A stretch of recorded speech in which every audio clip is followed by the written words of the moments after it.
How do we learn? How do we learn things quickly? How do we learn things in a way that allows us to go from knowing absolutely nothing about a skill to being really good in a very short period of time?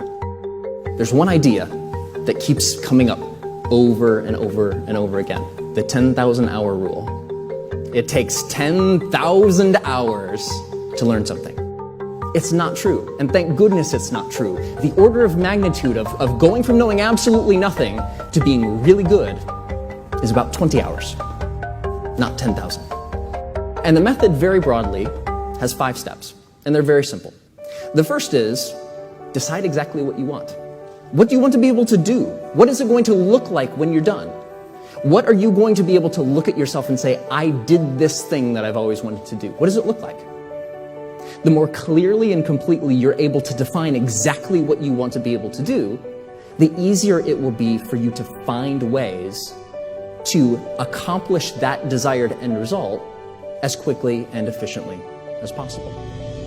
The second thing that you do is what I call deconstructing the skill. So most of the things that we think of as skills aren't really just one skill.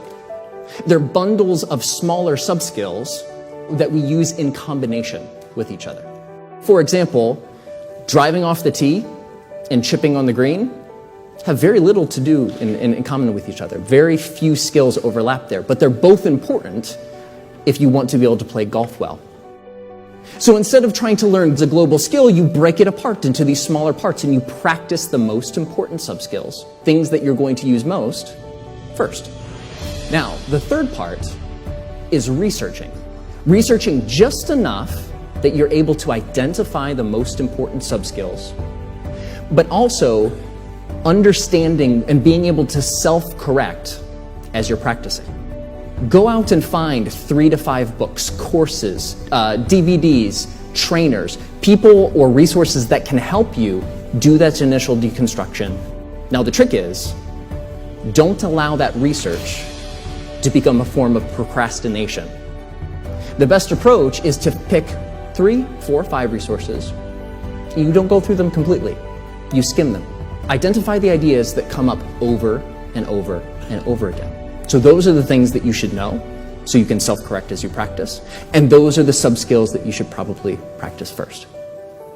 The fourth part is removing barriers to practice. Making it easy to sit down and actually do the thing you want to get better at. So in our lives, we have thousands of distractions.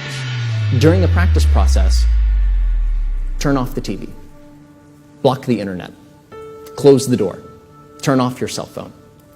Remove the distractions that can take your focus away from whatever this thing that you're trying to practice is, and make sure that that time that you have set aside to practice in a way that was going to make you better is as undivided and focused as possible.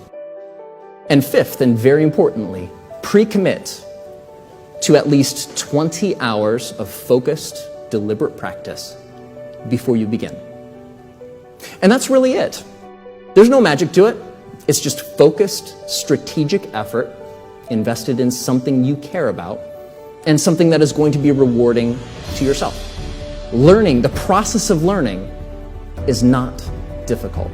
What we're doing in this process is really just removing all of the frustrations, all of the barriers, all of the things that get in the way of us sitting down and doing the work.